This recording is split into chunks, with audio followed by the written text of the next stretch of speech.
Iniharap si Jesus kay Gobernador Poncio Pilato. Ikaw ba ang hari ng mga Hudyo? Tanong sa kanya ni Pilato. Sumagot si Jesus. Kayo na ang nagsasabi. Ngunit, nang paratangan siya ng mga punong saserdote at ng matatanda ng bayan, hindi siya sumagot. Kaya't sinabi sa kanya ni Pilato, Hindi mo ba naririnig ang mga ipinararatang nila sa iyo? ngunit hindi sumagot si Jesus kaputok man. Kaya't nagtaka ang gobernador.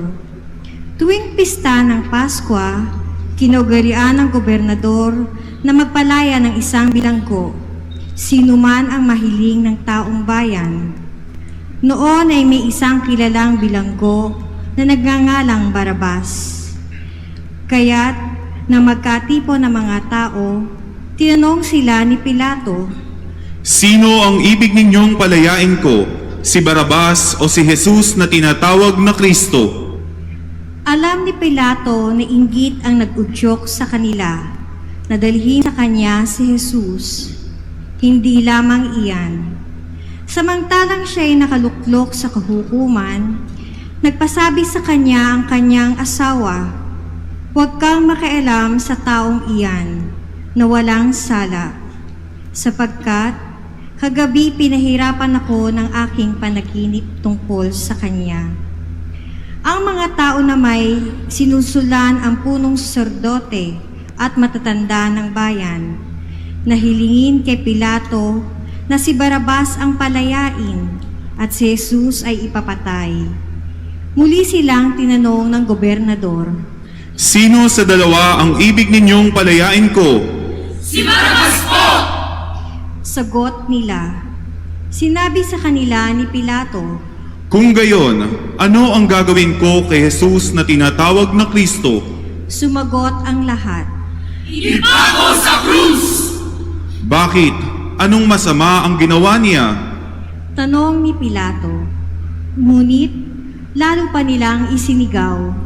Ipako sa krus! Nang makita ni Pilato na wala na siyang magagawa at malamang pa'y magkagulo ang mga tao, nagpakuha siya ng tubig at naghugas ng kamay sa Wala akong pananagutan sa kamatayan ng taong ito. Bahala kayo. sabi ni Pilato. Sumagot ang mga tao. Namin ang aming mga anak ang pagkamatay niya! At pinalaya nila si Barabas. Ngunit ipinahugupit si Jesus at binigay sa kanila upang ipako sa krus. Si Jesus ay dinala ng mga kawal na gobernador sa Portorio at nagkatipon ang buong batalyon sa paligid niya. Hiniburan siya at sinuotan ng isang balabal na pulang-pula. Naglikaw sila ng halamang matinik at ipinutong sa kanya. Saka pinahawakan ng isang tambo sa kanyang kanang kamay. At paglibak siyang niluhod-luhuran at binati. Mabuhay ang hari ng mga Hudyo! Siya'y pinagluluhuran. Kinuha nila ang tambo at siya'y pinaghahampas sa ulo. At matapos kutyain, kanilang inalis siya ng balabal. Sinuotan ng sariling damit at nilabas upang ipako sa krus. Paglabas nila sa lungsod, kanilang nakita ang isang lalaking nagngangalang Simon, isang taga-Sirene. Pilit nilang pinapasan sa kanya ang krus ni Jesus. Pagdating sa lugar na tinatawag na Golgota, puok ng bungo, binigyan nila si Jesus ng alak na hinaluan ng apdo. Ngunit hindi niya ininom. Nang maipako na siya sa krus, pinaghati-hatian nila ang kanyang mga damit. Matapos magsapalaran, at naupo sila upang siya'y bantayan. Nakasulat sa kanyang ulunan ang sakdal laban sa kanya. Ito si Jesus, ang hari ng mga Hudyo. 2 tulisan ang kasabay niyang ipinako sa krus, isa sa kanan at isa sa kaliwa. Nilibak siya ng mga nagdaraan at tatangu-tangu pang sinabi, Di ba ikaw ang liliba ng templo at muling magtatayo nito sa loob ng 3 araw? Ilikas mo ngayon ang iyong sarili! Kung ikaw nga ang anak ng Diyos, bumaba ka sa krus! Kinutya rin siya ng mga punong saserdote, ng mga eskriba at matatanda ng bayan. Sabi nila, You're going to Brazil! Iligtas ang iba ang buhay ng sarili, di maligtas! Di ba siya ang hari ng Israel? Bumaba lang siya ngayon sa krus! Maniniwala kami sa kanya! You're going to Brazil! At sinasabi niya siya ang anak ng Diyos! Iligtas siya ng Diyos kung talagang iniibig siya! at inalupusta rin siya ng mga tulisang ipinakong kasabay niya. Mula sa tanghaling tapat hanggang sa 3 ng hapon ay nagdilim ang buong lupain. Nang 3 ng hapon, sumigaw si Jesus, Eli, Eli, lama sabachthani. ibig sabihin, Diyos ko, bakit mo ko pinabayaan? Narinig ito ng mga nakatayo roon at sinabi nila, Tinatawag niya si Elias! agad tumakbo ang isa sa kanila at kumuha ng espongha. Tinigmak ng maasim na alak, nilagay sa dulo ng isang tambo at ipinasipsip kay Jesus. Ngunit sinabi naman ng iba, Hintay muna! Tingnan natin kung darating si Elias upang iligtas siya! muling sumigaw si Jesus at nalugutan ng hininga. You're going to Brazil!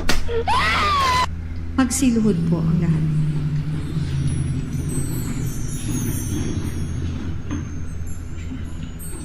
You're going to Brazil!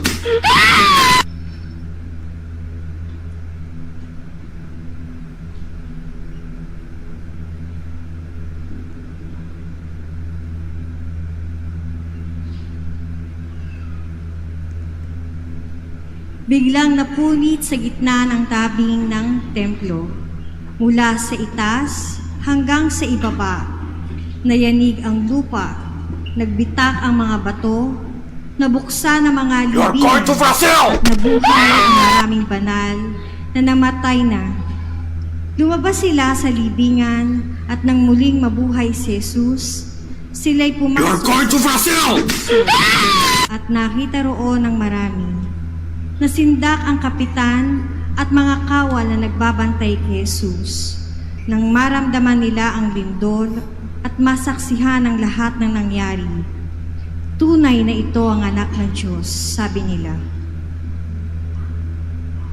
Ang mabuting balita ng Panginoon.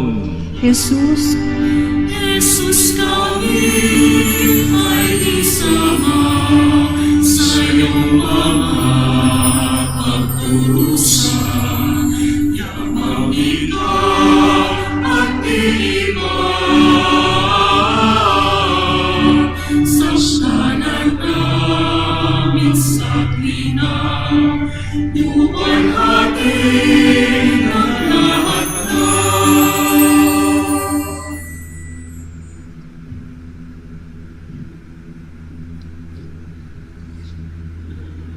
Magandang umaga po sa lahat. Ngayong mga panahon ng mahal na araw na ito, saan ba tayo dapat magpunta? Saan ba dapat tayo natatagpuan? Saan natin gugugulin ang ating oras, ang ating panahon? Ano ang ating dapat na ginagawa? These are the questions for each and every one of us. Mga kapatid, sa ating pagsisimula ng mga mahal na araw, ngayon, Domingo de Ramos, Linggo ng Palaspas, at sa pagsisimula natin at paglalakbay natin sa linggong ito, ako po'y mag-iiwan sa inyo mga kapatid ng 3 mahahalagang bagay na dadalhin natin at gagawin natin sa linggong ito. Nang sa gayon, ang ating kagustuhan na maging malapit at malapit sa Diyos ay mangyari. at ang ating pagtitiis, ang ating pagpupunyagi, ang ating pakikinig ng mga salita ng Diyos, ang ating pagbubulay-bulay ng mga salita ng Diyos ay mangyari sa buhay natin. 3 R po, mga kapatid, ang inyong tatandaan sa pagsasimula ng ating mga mahal na araw or Holy Week. The first one, letter R, is to rest. Magpahinga. Though ang iba sa atin ngayon, mga kapatid, may pasok pa ng hanggang Miyerkules, hindi ho ba? May pasok pa ho ng hanggang Miyerkules. Kasi yung mga estudyante, ang dinig ko ay